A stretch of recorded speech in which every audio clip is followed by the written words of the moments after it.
ka tulog? Eh? Diyan ka tulog? Amoy mo puwit, Lola.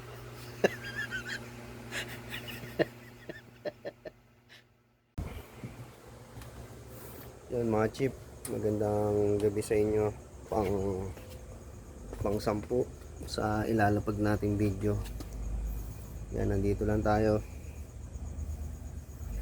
Tamang isip at sana makahanap tayo ng murang video card graphics para mailagay doon sa computer. Gumana na siya ng tuluyan, hindi na siya mag-glitch. Nag-glitch kasi siya, ang tawag doon. Pag binuksan mo, gagana siya. Yan, sa intro gagana siya. Mamaya-maya mag-glitch na siya, hindi mo na siya mapapakinabangan. Ang option mo na lang, papatay mo. Yan, restart mo, bobox na naman siya, ganoon na naman, paulit-ulit lang. Yun yung naging sakit niya ngayon. Siguro naka-apekto din talaga yung mahabang pagbubukas ng computer simula alas 2 ng hapon hanggang alas 3 na madaling araw. Nangyari yun nung isang araw nung nag-bidding tayo ng kanta. Yan. Kaya ito, happy tayo sa mga video nilalabas. Yan. Challenge revenue, no skip ads. Yun lang po yung hiling ko.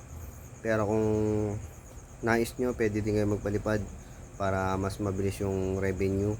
Yan, thank you pala kanina kay pare ko, Kuya Ray Vlogs, nagpalipad ng $5.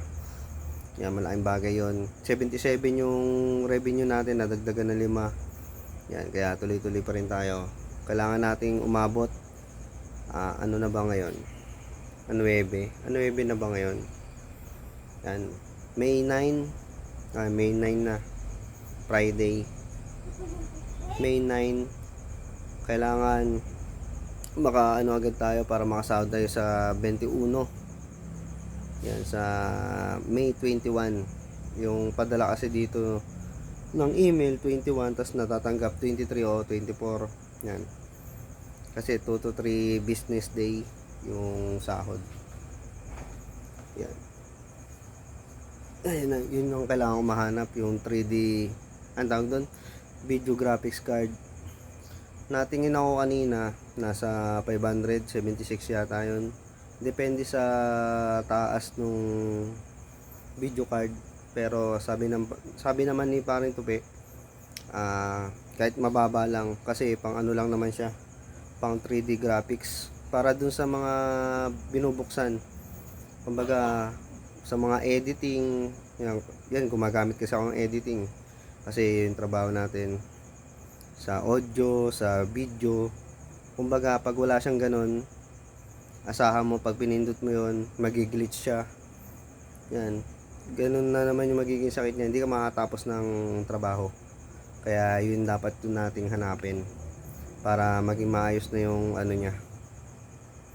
Yan, thank you sa lahat na nagpasukan kila Ate Glenn, tama ba? Ate Glenn, Ate Irish, si Ate Chinita, si Kuya Ray Vlog, si Ma'am Jesus.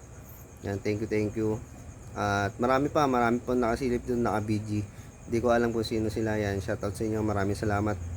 At sumusuporta kayo. Yan, huwag nyo kalimutang i-like, share, comment, subscribe, at all bell para lagi kang updated sa mga ilalabas kong video. Yan, hanggang dito na lang mga chip. Thank you so much.